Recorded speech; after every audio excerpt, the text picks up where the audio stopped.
जी अस्सलाम वालेकुम। Nine class आज के इस वीडियो लेक्चर में chapter number 1 exercise 1.1 question number 1 question number 2 question number 3 को डिस्कस किया जाएगा। जैसे कि आपके सामने पेज नंबर 10 के ऊपर क्वेश्चन नंबर 1 लिखा हुआ है कि identify each of the following as a rational और अ इर्रेशनल नंबर। यानी हमने इसके अंदर क्या चीज़ फाइंड करनी है कि आपके पास 10 पार्ट दिए गए हैं, आपने इन सेपरेटली वन बाय वन आपने ये चीज़ फाइंड करनी है कि ये कौन सा नंबर है, यानी रैशनल नंबर है या इर्रेशनल है। सबसे पहले हम इसको जानने की कोशिश करते हैं कि ये रैशनल नंबर और ये इर्रेशनल नंबर क्या चीज़ है, इसके अंदर हमने क्या समझने की बात क्या है। आपके सामने पेज नंबर 3 आप अपनी बुक का ओपन करेंगे तो यहाँ पर एक चार्ट बना होगा कि रियल नंबर्स की 2 टाइप्स होती हैं, एक रैशनल नंबर्स, एक इर्रेशनल नंबर। ओके, और आगे रैशनल नंबर की 2 टाइप होती हैं, terminating decimal number and non terminating and recurring decimal number. अब इसका काम क्या होता है, सबसे पहले रैशनल नंबर समझते हैं। रैशनल नंबर मैंने यहाँ पे लिखा हुआ है P/Q की फॉर्म को, यानी अगर एक नंबर दूसरे नंबर से अगर डिवाइड हो रहा हो, डिनोमिनेटर की फॉर्म बन रही हो, तो इस तरह के नंबर्स को आप रैशनल नंबर्स का नाम देते हैं। अब इसी तरह से इसकी टाइप को डिस्कस कर लेते हैं कि टर्मिनेटिंग डेसिमल नंबर क्या है। आप इसकी एग्जाम्पल देखने हैं कि यहाँ पर भी एक नंबर को दूसरे नंबर के साथ डिवाइड कर रहे हैं, यानी डिनोमिनेटर वाली फॉर्म बन रही है, तो इसका अगर इक्वल करें यानी इसका आंसर निकालें तो इसका आंसर आपके सामने फिक्स आ रहा है, यानी 0.25 आंसर आ रहा है, फिक्स आंसर है, प्रॉपर आंसर आ रहा है। तो इस तरह के आंसर को या इस तरह की फॉर्म को आप टर्मिनेटिंग डेसिमल नंबर्स का नाम देते हैं। अब हम non terminating and recurring decimal numbers का नाम या इसमें क्या बात है इसको पढ़ते हैं। ये पूरी डेफिनेशन लिखी है, आप इसको पढ़ भी सकते हैं, मैं कंसेप्ट दे रहा हूँ। यहाँ पर भी वही रैशनल नंबर की टाइप को ही डिस्कस कर रहे हैं कि एक नंबर को दूसरे नंबर के साथ डिवाइड करें और इसका आंसर फिक्स ना आए, यानी रिपीटेड हो, चलता जाए, इस तरह की फॉर्म को आप non terminating and recurring decimal numbers का नाम देते हैं। आई होप यहाँ तक आपको समझ लग चुकी है। मैंने अभी क्या बताया, रिपीट कर देता हूँ कि रियल नंबर्स की 2 टाइप होती हैं, यानी रियल नंबर से मुराद एवरीथिंग या every number is a real numbers. तो उसकी 2 टाइप थी, rational number, irrational number. Rational number किस नंबर को कहेंगे, यानी एक वैल्यू यानी एक नंबर दूसरे नंबर के साथ अगर डिवाइड हो रहा हो, इस तरह के नंबर्स को, इस तरह की वैल्यू को आप रैशनल नंबर्स का नाम देते हैं। और आगे रैशनल नंबर की आगे 2 टाइप होती हैं, आपके सामने लिखा हुआ है। पहली का क्या कंसेप्ट था कि अगर एक नंबर आप दूसरे नंबर से डिवाइड कर रहे हैं और इसका आंसर अगर फिक्स आ रहा है, इस तरह की आंसर को, इस तरह की वैल्यू को आप टर्मिनेटिंग डेसिमल नंबर्स का नाम देते हैं। नॉन टर्मिनेटिंग में क्या होगा, यानी वही है कि एक नंबर को दूसरे नंबर के साथ हम डिवाइड करेंगे और उसका आंसर आपके पास फिक्स नहीं आता, रिपीटेड होता है, इन्फिनिटी होता है, चलता जाता है। इस तरह के नंबर्स को, इस तरह के आंसर को आप non terminating and recurring decimal numbers का नाम देते हैं। अब इसके बाद हम डिस्कस करते हैं टाइप इर्रेशनल नंबर्स किसे कहेंगे। इर्रेशनल नंबर्स आपके सामने ये फॉलोइंग एग्जांपल आपके सामने मौजूद है कि यानी फिक्स वैल्यूज़ के आंसर को आप इर्रेशनल नंबर्स का नाम देते हैं। कंसेप्ट सर, कंसेप्ट तो बताएं। आपके सामने ये लिखा हुआ है कि अंडर रूट 2, यानी अंडर रूट वाली फॉर्म जहाँ पर भी आप सी करते हैं, देखते हैं, तो यानी वो आप पता चल जाएगा कि ये इर्रेशनल नंबर है। और ई यहाँ पर दूसरी टाइप लिखी हुई है, ई से मुराद है पावर या एक्सपोनेंट फॉर्म। ठीक है, इस तरह की आंसर उसका चलता भी जा रहा है और नॉन सेम है, सेम भी नहीं है, इस तरह के आंसर को, इस तरह की वैल्यू को आप इर्रेशनल नंबर का नाम देते हैं। और इसका दूसरा टाइप यहाँ पे लिखा हुआ है non terminating and non recurring decimal numbers. और इसके बाद लास्ट टाइप है पाई। पाई से मुराद इसकी 3.14 होती है और इसको 22/7 भी कहा जाता है। तो इस तरह के आंसर को, इस तरह की वैल्यू को आप इर्रेशनल नंबर या फिर आप कह सकते हैं कि non terminating non recurring decimal number. Okay, यानी पाई की फॉर्म होती है 22/7। इस तरह की नंबर्स को, इस तरह की वैल्यू को आप इर्रेशनल नंबर्स का नाम देते हैं। अब हम बढ़ते हैं अपने क्वेश्चन नंबर 1 की जानिब। तो आपके क्वेश्चन नंबर 1 में पेज नंबर 10 क्वेश्चन नंबर 1 में वही सारे पार्ट्स आपको गिवन है और आपने ये बस बताना है कि ये कौन सा नंबर रैशनल है और कौन सा नंबर इर्रेशनल है। अब आपके सामने मैंने डिफरेंट पार्ट्स सॉल्व किए, मतलब कि आपके सामने लिखे हुए हैं, तो इसको सॉल्व करते हैं वन बाय वन। जैसा कि आपके सामने मैं डेफिनेशन भी रख लेता हूँ कंसेप्ट के वाले से, शो कर दी। यानी क्वेश्चन नंबर 1 का पार्ट नंबर 1 है 2.35, 35 एंड 35। यानी आप ये देख रहे हो कि इनका आंसर फिक्स आ रहा है और सेम भी है। इस तरह के वैल्यू को या इस तरह के आंसर को आप किसका नाम देते हैं या ये किसकी फॉर्म है? अभी मैंने आपको बताया कि ये आपके रैशनल नंबर के अंदर कंसीडर किया जाता है, यानी ये रैशनल नंबर है हमारे पास। ओके, अब सेकंड पार्ट में देखते हैं कि सेकंड पार्ट क्या लिखा हुआ है 0.6 के ऊपर बार, यानी 0.6 से ऊपर बार से मुराद है यानी 0.666 रिपीटेड है। ओके, यानी आपको मैंने भी बताया कि ये नॉन टर्मिनेटिंग जी नॉन टर्मिनेटिंग एंड रिकरिंग है। आप बुक के ऊपर देख सकते हैं पेज नंबर 4 पे कि इस तरह के नंबर्स को आप भी रैशनल नंबर्स का नाम देते हैं या कंसीडर करते हैं। क्यों सर? यहाँ पर मैंने अभी बताया आपको कि अगर एक नंबर दूसरे नंबर से डिवाइड हो रहे हो, रिपीटेड हो, चलते जा रहे हो, इस तरह के आंसर को, इस तरह की वैल्यू को आप रैशनल नंबर का नाम देते हैं। अब हम बढ़ते हैं पार्ट नंबर 3 की जानिब। पार्ट नंबर 3 क्या लिखा हुआ है 2.2306067 एंड रिपीटेड चलते जा रहे हैं। यानी इस तरह के वेरिएबल को, इस तरह के वैल्यू को आप किसका नाम देते हैं? यानी चलते भी जा रहे हैं और नॉन सेम है, सेम भी नहीं है, इस तरह के वैल्यू को आप इर्रेशनल नंबर्स का नाम देते हैं। अब बढ़ते हैं अपने पार्ट नंबर 4 की जानिब। पार्ट नंबर 4 में क्या दिया गया है √7। मैंने अभी आपको बताया था और इसमें क्या चीज़ बताई थी कि किसी भी वैल्यू के साथ किसी की वैल्यू के ऊपर अंडर वाली फॉर्म आपको नज़र आ रही हो तो आपको पता चल जाएगा कि ये भी इर्रेशनल नंबर के अंदर आता है। अब मैं यहाँ पे भी लिख सकता हूँ ना, इर्रेशनल नंबर मैंने लिख दिया। अब इसके बाद पार्ट नंबर 5 में चलते हैं। पार्ट नंबर 5 में ई है। ई से मुराद पावर, पावर से मुराद आपका पावर, और पावर से मुराद यानी किसी वैल्यू की पावर हो, इस तरह की सिंपल फॉर्म को आपको दिखा देता हूँ एक दफ़ा कि यहाँ पर मैंने अभी आपको दिखाया था कि ई होगा। ई से मुराद फिक्स वैल्यू हो, चाहे सेम भी ना हो, इस तरह की वैल्यू को आप किसका नाम देंगे? ये भी आपके पास इर्रेशनल के अंदर आएगा, यानी ये भी इर्रेशनल की टाइप है।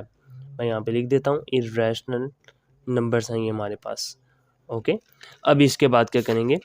सिंपल पार्ट नंबर हम बढ़ते हैं अपने 6 की जानिब। यहाँ पर पाई लिखा हुआ है। मैंने भी आपको बताया था पाई किस वैल्यू को कहेंगे या किस नंबर को कहते हैं। ये भी हमारे पास इर्रेशनल के अंदर आएगी, इर्रेशनल नंबर्स की टाइप है ये भी। ओके, अब हम पार्ट नंबर 7 की तरफ चलते हैं। पार्ट नंबर 7 में 5 प्लस √11 दिया गया है। वही बात आ गई, एक रियल नंबर है और एक आगे इर्रेशनल नंबर है। मैं इर्रेशनल नंबर क्यों कह रहा हूँ √11 को? क्योंकि यहाँ पर भी वैल्यू के ऊपर अंडर का साइन यूज़ किया जा रहा है, यानी ये भी हमारे पास इर्रेशनल नंबर की एक ये टाइप है। Okay, all have good. अब इसके बाद पार्ट नंबर 8 की जानिब बढ़ते हैं। पार्ट नंबर 8 में क्या स्टेटमेंट लिखी हुई है √3 प्लस √13। यानी ये आपको पता है कि दो नंबर्स हमें मौजूद हैं, दोनों नंबर्स को हम प्लस कर रहे हैं, दोनों नंबर के ऊपर अंडर के साइन को हम यूज़ कर रहे हैं। इस तरह की वैल्यू को आप इर्रेशनल नंबर का नाम देते हैं।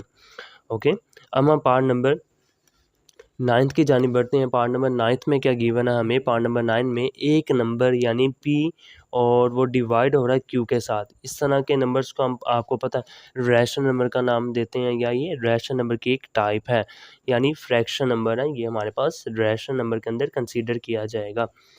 अब हम पार्ट नंबर 10 की जानिब बढ़ते हैं। पार्ट नंबर 10 में दो वैल्यू हमें गिवन है, दोनों वैल्यूज़ आपस में मल्टीप्लाई हो रही हैं। इस तरह की वैल्यू को आप, ठीक है, मल्टीप्लाई हो रही हैं तो, लेकिन इसमें क्या है, आपको पता है कि अंडर का साइन भी यूज़ हो रहा है। इस तरह के वैल्यू को, इस तरह के नंबर को आप इर्रेशनल नंबर का नाम देते हैं। अब आई होप क्वेश्चन नंबर 1 आपको समझ लग चुकी होगी यहाँ तक। अब आपने, किसी ने स्क्रीनशॉट लेना है इसका ले सकता है, किसी ने सॉल्व करना है वो सॉल्व कर सकता है। अब हम बढ़ते हैं अपने पार्ट नंबर 2 की तरफ। पार्ट नंबर 2 में हमें क्या गिवन है? पार्ट नंबर 2 में हमें बताया जा रहा है, हमें गिवन है कि रिप्रेजेंट करें the following numbers on number lines.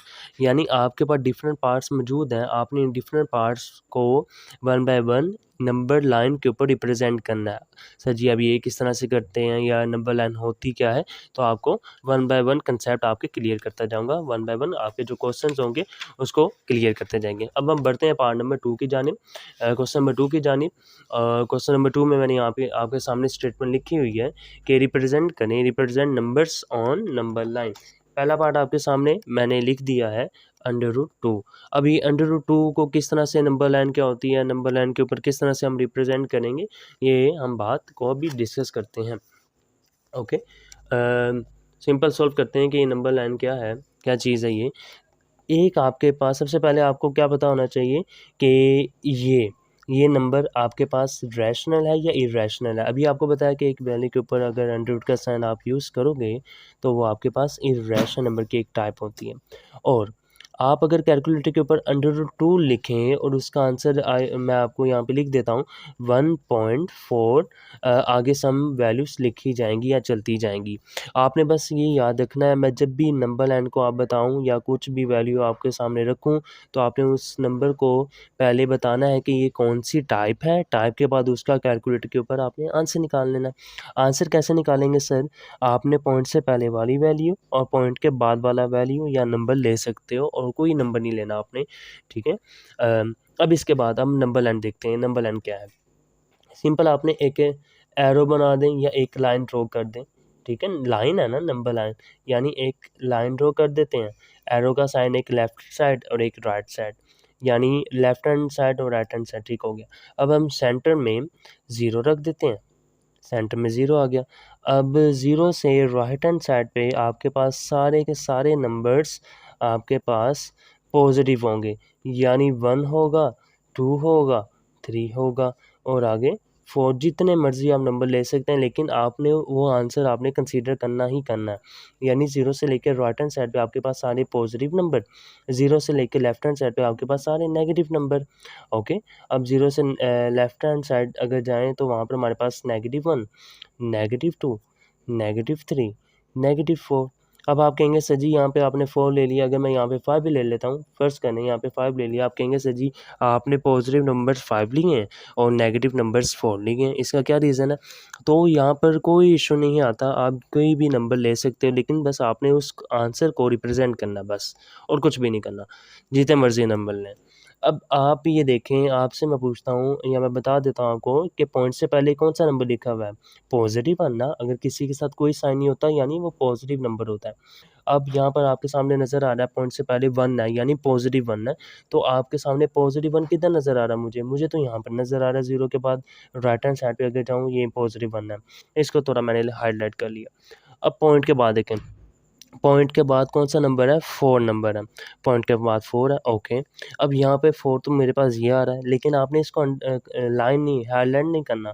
लेकिन एक बात मेरी सुने, यहाँ पर 1 है और यहाँ पर 2 है, इन दोनों नंबर को डिफरेंस करने वाला कौन सा नंबर है, गुड गुड 5 है ना, इन दोनों के दरमियान हाफ करने वाला 5 नंबर है। 5 से पहले क्या आता है, 4 आता है ना, इज अ आंसर, यानी इसको आपने हाईलाइट कर देना है और यही आपके पास √2 होगा, ये हमारे पास रिप्रेजेंट हो गया।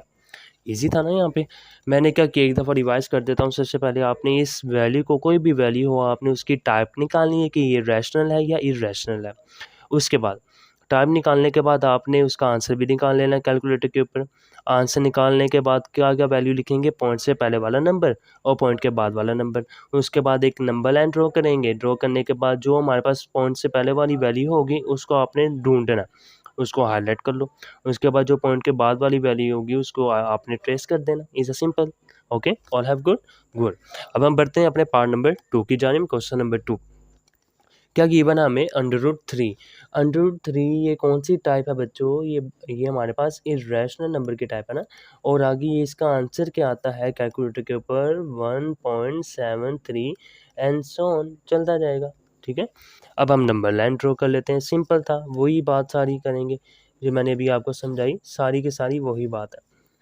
यहाँ पर हम एक लाइन ड्रॉ कर लेते हैं, लाइन ड्रॉ करने के बाद सेंटर में हमारे पास 0 आ जाएगा, 0 से राइट हैंड साइड पे आपके पास पॉजिटिव नंबर्स और 0 से लेफ्ट हैंड साइड पे आपके पास negative numbers. All have good. अब इसके बाद ये हमारे पास पॉजिटिव नंबर्स, ये हमारे पास नेगेटिव नंबर्स। अब क्या, अब सिंपल आपने देखना पॉइंट से पहले वाली वैल्यू, पहले वाली जो भी क्या लिखा हुआ है पॉजिटिव वन ना, किसी का कोई साइन नहीं, यानी वो पॉजिटिव है। पॉजिटिव वन कहाँ पर नज़र आ रहा है मुझे, यहाँ पर नज़र आ रहा है। ओके, आगे पॉइंट के बाद क्या लिखा हुआ है 7, वही बात आ गई। इस 1 को और 2 को आपस में सेपरेट करने वाला कौन सा नंबर है, 5। गुड, 5 नंबर है जी। सेपरेट नंबर स्केल के ऊपर आप देखेंगे वो हमारे पास 5 ही आएगा। अब 1 और 2 के दरमियान पैदा करने वाला नंबर या डिफरेंस करने वाला क्या है, 5। अब यहाँ पर मेरे पास तो 7 लिखा है, यानी 7, ये 5 के बाद 6 आता है और 6 के बाद फिर 7, यानी is a right line, is a right option, और ये आप इसको कंसीडर कर लोगे, रिप्रेजेंट कर दोगे इज़ अ आंसर। ठीक है, मैं आपको क्वेश्चन नंबर 2 के करने के डिफरेंट मेथड्स हैं। आप कहेंगे सर जी आपने इसको बाय पाइथागोरस थ्योरम से क्यों नहीं किया, वो भी कर सकते हैं, लेकिन ये जो आपको ईजी मेथड है, जो आपको समझ लग सकती है, इस चैनल के अंदर, इस वीडियो लेक्चर्स के अंदर आपको वही बात समझाया करूँगा। आई होप यहाँ तक आपको समझ लग चुकी है। हम अब बढ़ते हैं पार्ट नंबर 3 की जानिब, क्वेश्चन नंबर 2 के। अब आपके सामने ये फ्रैक्शन नंबर्स मौजूद आ गए। ये फ्रैक्शन नंबर्स को क्या करेंगे, सिंपल इन फ्रैक्शन नंबर्स को आप क्या करेंगे, जब भी इस तरह के नंबर आएंगे तो आप डिनोमिनेटर को, इस वाले डिनोमिनेटर को इस 4 के साथ मल्टीप्लाई कर देंगे। यानी इस तरह की कोई भी वैल्यू हो, या भी इस वैल्यू को आपने इस वैल्यू के साथ मल्टीप्लाई कर देंगे, और जो मल्टीप्लाई करने के बाद जो आंसर आएगा, मैं एक दफ़ा लिख देता हूँ कि ये मेरे पास 3 4 ज़ा 12 होता है, और आगे ऊपर जब कोई आंसर आता है तो आपने इस आंसर को ऊपर वाली वैल्यू के साथ प्लस कर देना है। मैंने प्लस कर दिया, और जो डिनोमिनेटर था आपने वही लिखा रहने देना। Okay, good. अब इसके बाद क्या करेंगे, सिंपल 12 + 1 कितना होता है, 13। 13 डिवाइडेड बाय 3, इसको अगर डिवाइड करें तो आपके कैलकुलेटर के ऊपर आंसर आता है 4.3, और आगे सोन चलता जाएगा 3 जो भी आएगी वैल्यू। ओके, ये हमारे पास निकल आया। सर एक दफ़ा दोबारा समझा दीजिए कि आपने इसको किस तरह से किया। मैं भी समझा देता हूँ कि मैंने जब भी इस तरह के फ्रैक्शन नंबर आपके पास गिवन हो, तो आपने सिंपल इस डिनोमिनेटर को यानी डिनोमिनेटर के अंदर जो भी वैल्यू लिखी होगी आपने उसको मल्टीप्लाई कर देना इस वैल्यू के साथ, और जो आंसर आएगा फिर आपने ऊपर वाली वैल्यू के साथ प्लस कर देना है, और जो डिनोमिनेटर में गिवन था उसी के साथ आपने दोबारा डिवाइड कर देना है। उसके बाद 12 + 1 कितना होता है, 13 डिवाइड में 3 था, और इसको कैलकुलेटर के ऊपर सोल्व करेंगे तो 4.33 चलता जाएगा। यानी हमने पॉइंट से पहले वाली ये नंबर लेना है और पॉइंट के बाद वाला एक नंबर लेना है। अब हम ड्रॉ करते हैं एक नंबर लाइन, नंबर लाइन को ड्रॉ कर देते हैं। यहाँ पर मैं एक नंबर लाइन ड्रॉ कर रहा हूँ, यानी आपको पता है सेंटर में हमेशा 0, 0 से लेफ्ट हैंड साइड पे आपके पास नेगेटिव नंबर, 0 से राइट हैंड साइड पे आपके पास positive number, right hand side पे।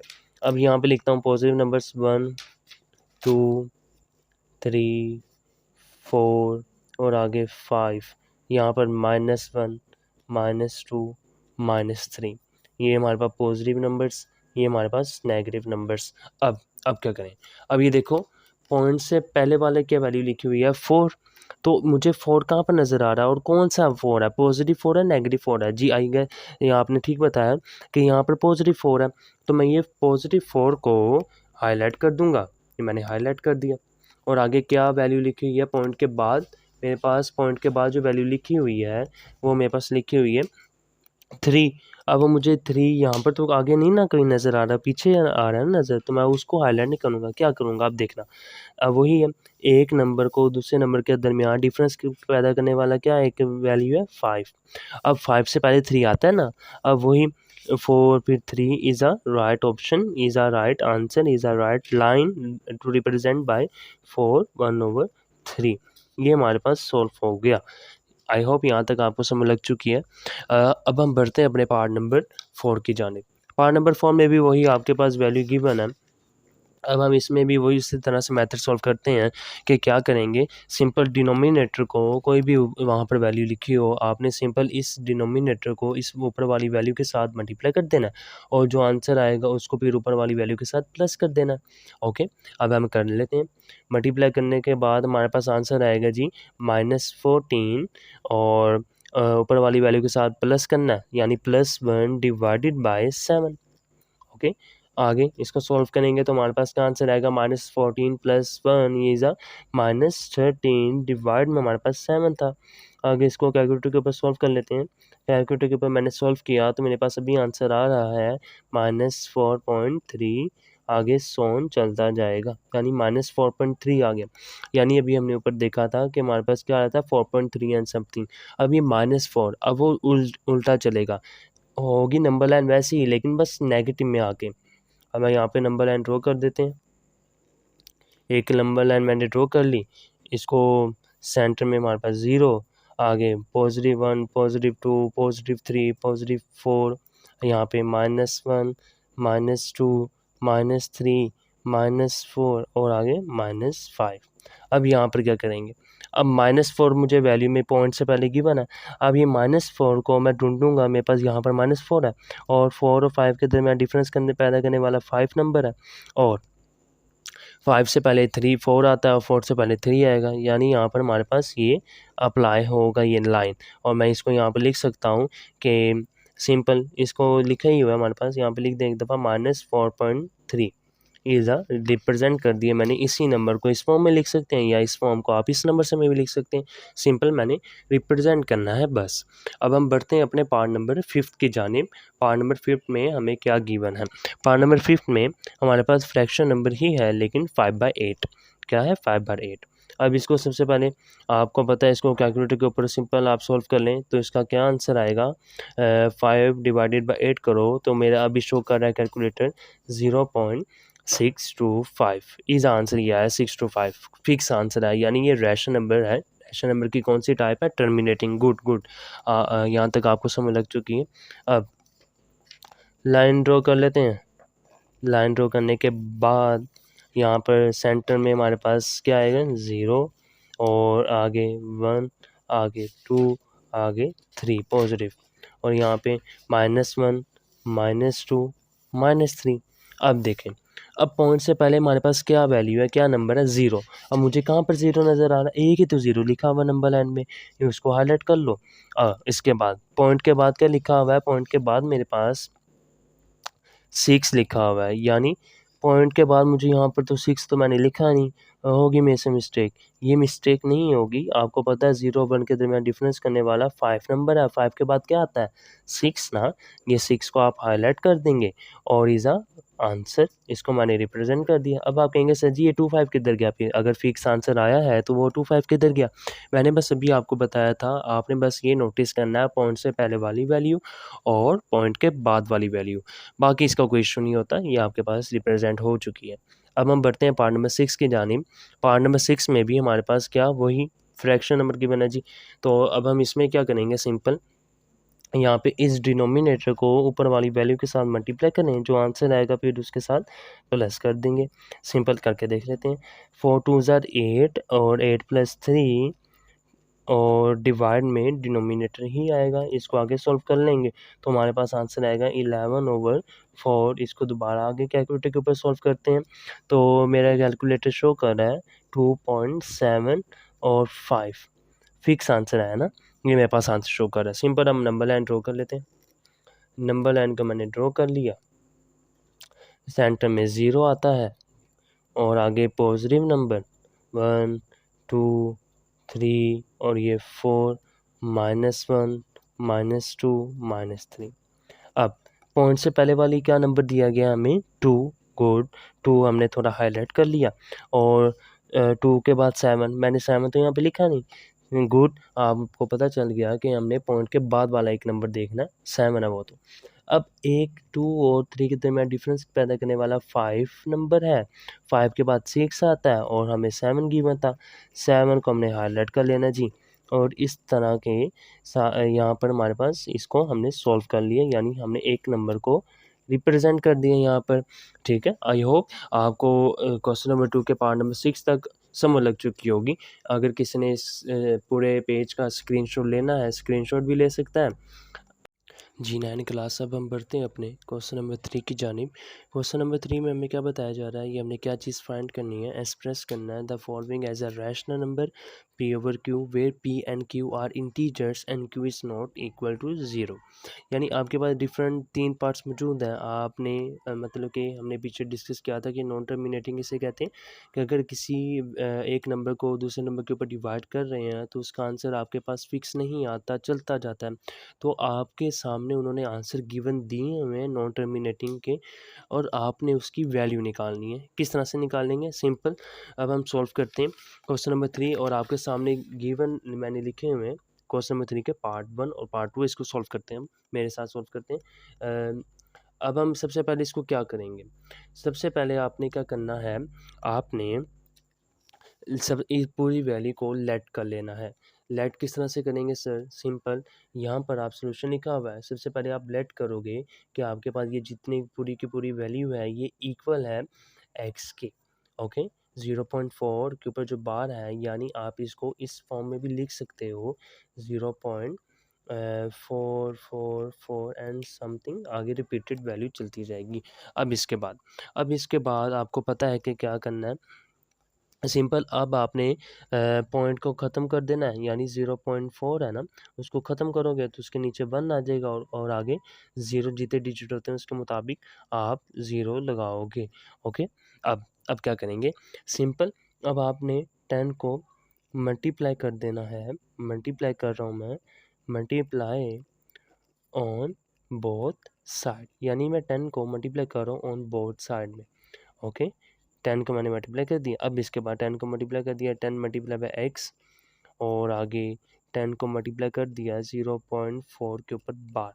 अब इसको मल्टीप्लाई करने से मेरे पास आंसर आएगा 10x इक्वल है 4.444 एंड आगे समथिंग रिपीटेड वैल्यू आएगी। अब यहाँ पर 10x वैसे का वैसे ही, लेकिन यहाँ पे जो 4.44 लिखा हुआ है, इसकी जगह आपने क्या करना है, सिंपल 4 को कॉमन ले लें, और इसकी जगह पीछे आगे जो प्लस करके, और आगे हम लिख सकते हैं 0.4। वो दोबारा वैल्यू हमने बना ली। क्या किया मैंने, इसमें से 4 को कॉमन ले लिया। अगर हम दोबारा प्लस करूँ इस पूरी वैल्यू के साथ, तो मेरे पास ये पूरी की पूरी वैल्यू बन सकती है। मैंने ये क्यों किया? ये रीज़न है इसलिए क्योंकि 0.4 आपने जो ऊपर लेट किया था, यहाँ पे अब मैं पुट करने लगा हूँ वैल्यूज़, पुटिंग द वैल्यू करने लगा हूँ, यानी 0.4 की जगह अब मैं एक्स पुट करने लगा हूँ। यहाँ पे 10x इक्वल के बाद 4 प्लस एक्स। अब यहाँ पर पॉजिटिव एक्स है तो उधर जाके नेगेटिव एक्स हो जाएगा। सर आप ये पॉजिटिव एक्स क्यों उधर क्यों लेके जा रही हो लेफ्ट हैंड साइड? क्योंकि आपको पता है कि हमेशा एक्स वाली वैल्यू ही पॉजिटिव और नेगेटिव हुआ करती हैं, तो इसलिए मैं वहाँ पे ले चल जाता हूँ। 10x minus x is equal to 4। अब इसको आगे माइनस करोगे तो आपके पास क्या बचेगा, 9x, और इक्वल में 4 आ जाएगा। अब इसको भी आगे सॉल्व कर लेते हैं। ये दोनों 9 और x आपस में मल्टीप्लाई हो रहा है, तो उधर जाके 4 के साथ डिवाइड हो जाएगा, यानी x इक्वल आ जाएगा 4/9 के। ये हमारे पास क्वेश्चन नंबर 3 का पार्ट नंबर 1 का आंसर आ चुका है। क्या किया? सिंपल। पहले हमने इसको कन्वर्ट किया, पॉइंट को ख़त्म करने के बाद 1 लगाया, और आगे जितने डिजिट थे उसके मुताबिक हमने 0 लगाए, और उन्हीं को ही हमने आगे मल्टीप्लाई कर दिया दोनों साइड, 10 इसके साथ भी लेफ्ट हैंड साइड पे, राइट हैंड साइड पे भी, और आगे हमने इसको सॉल्व कर लिया। अब हम बढ़ते हैं अपने पार्ट नंबर 2 की जानिब। पार्ट नंबर 2 में भी अब हमारे पास 2 डिजिट्स गिवन है पॉइंट के बाद। अब हम इसको किस तरह से सॉल्व करेंगे? वही मेथड है, सारा वही मेथड रहेगा। सिंपल यहाँ पे करके दिखा देता हूँ। 0.37 है ना, पॉइंट को ख़त्म करेंगे तो उसकी जगह 1 आएगा, और आगे जितने डिजिट होंगे उसके मुताबिक आप 0 लगाओगे। ओके। अब क्या करें? सिंपल, ये आपके पास वैल्यू बन चुकी है। अब हमने सबसे पहले लेट कर लेना है। लेट किया मैंने कि x इक्वल आया है कि 0.37। आप इसको इस तरह से लिख लो, या आप इसको इस तरह से लिख लो। कैसे? 0.373737 ये चलते जाएंगे। अब हम सबसे पहले 100 के साथ मल्टीप्लाई कर देते हैं बोथ साइड पे। बोथ साइड अब हम 100 के साथ मल्टीप्लाई कर रहे हैं, multiply 100 multiply by on both side multiply करवा दिया, और अब मल्टीप्लाई कर दिया यहाँ पे x के साथ, और यहाँ पे मैंने 100 को मल्टीप्लाई कर दिया 0.37 के साथ। अब 100x वैसे का वैसे, ये मतलब कि x वैसे का वैसे ही आएगा, और आगे इसको जब मैंने मल्टीप्लाई किया आगे वाली वैल्यू के साथ, तो 37.37 एंड सो ऑन ये चलता जाएगा। अब ये 100x वैसे का वैसे ही, और 37 मैंने कॉमन ले लिया, और प्लस का साइन आएगा, और पीछे वहाँ पे क्या बच गया 0.37। इस तरह से आपने हर जगह करना ही करना है, इस तरह का होगा भी। अब इसके बाद यहाँ पर 100x बच जाएगा, यहाँ पर 37 और यहाँ पर ये पूरी की पूरी वैल्यू किसकी इक्वल थी, x की ना, तो मैं यहाँ पे x लिख दूंगा बच्चे। ओके, अब ये पॉजिटिव x है ना, तो उधर जाके नेगेटिव हो जाएगा, यानी 100x minus x is equal to 37। और अब इसमें से माइनस किया तो मेरे पास क्या बचा, 99x, और आगे क्या है 37। अब ये आपस में दोनों मल्टीप्लाई हो रहे हैं ना, तो राइट हैंड साइड पे जाके ये डिवाइड हो जाएंगे दोनों वैल्यूज़, x और इक्वल आ जाएगा हमारे पास 37 divide 99 is a fix answer second part का। ओके, अब हम बढ़ते हैं अपने पार्ट नंबर लास्ट के या पार्ट नंबर थर्ड के जाने। पार्ट नंबर थर्ड में भी हमारे पास वही 0.21 यानी 2 डिजिट बेस हमें वैल्यू गिवन है। अब हमने क्या करना है, सिंपल इसको भी सॉल्व करते हैं। सबसे पहले आपको पता है कि क्या करना है, पॉइंट को हमने ख़त्म करना है। पॉइंट को ख़त्म किया, उसकी जगह 1 आया और आगे कितने डिजिट थे, 2 डिजिट थे, तो आपने 2 ही ज़ीरो लगाएंगे। अब आगे हम बढ़ते हैं। हमने सबसे पहले इस वैल्यू को लेट किया कि जो पूरी की पूरी वैल्यू है ये मेरे पास इक्वल है x की, 0.21 मेरे पास x की इक्वल है। आप इसको इस तरह से लिख लो या आप इसको इस फॉर्म में भी लिख सकते हो, कोई इशू नहीं। अब इसके बाद क्या करेंगे, सिंपल आपने अब इसको भी 100 के साथ मल्टीप्लाई करवा देना, मल्टीप्लाई ऑन बोथ साइड हमने दोनों 100 को मल्टीप्लाई करवा दिया। अब 100 को मल्टीप्लाई करवा दिया, 100x आ जाएगा यहाँ पर, और राइट हैंड साइड पे आपके पास 100 मल्टीप्लाई 0.21 के ऊपर बार। अब यहाँ पर 100x आ जाएगा और यहाँ पर हमारे पास 21.212121 एंड सो ऑन चलते जाएगा। यहाँ पर फिर 100x आ जाएगा और यहाँ पर अगर हम पूरी वैल्यू को देखें तो 21 कॉमन आता है, प्लस और आगे क्या बच जाएगा 0.21। ओके, अब यहाँ पे 100x बच जाएगा और ये वैल्यू है हमारे पास 21 और आगे प्लस ये पूरी की पूरी स्टेटमेंट मेरे पास इक्वल है x के। ठीक है, लेट किया था ना हमने ये पूरी की पूरी वैल्यू x की, तो यहाँ पर मैं x लगा दूंगा और ये पॉजिटिव x है तो उधर जाके नेगेटिव बन जाएगा। गुड, यहाँ पे नेगेटिव कर दिया x को और वहाँ पर क्या बचा 21। अब इन दोनों को माइनस किया तो मेरे पास क्या आया 99। गुड, और यहाँ पे 21 था। अब ये दोनों आपस में मल्टीप्लाई हो रहे हैं तो उधर जाके डिवाइड हो जाएंगे। ये आपके पास क्वेश्चन नंबर 3 का थर्ड पार्ट का ये आंसर आ चुका है। आई होप यहाँ तक आपको एक्सरसाइज 1.1 के क्वेश्चन नंबर 1, 2, 3 की आपको कंप्लीट समझ लग चुकी है और आपने इनको नोट भी कर लिए होंगे, अपने नोट्स भी बना लिए होंगे। I hope this lecture is very interesting and discussing. So अगली वीडियो का इंतज़ार कीजिएगा, तब तक के लिए अल्लाह हाफिज़।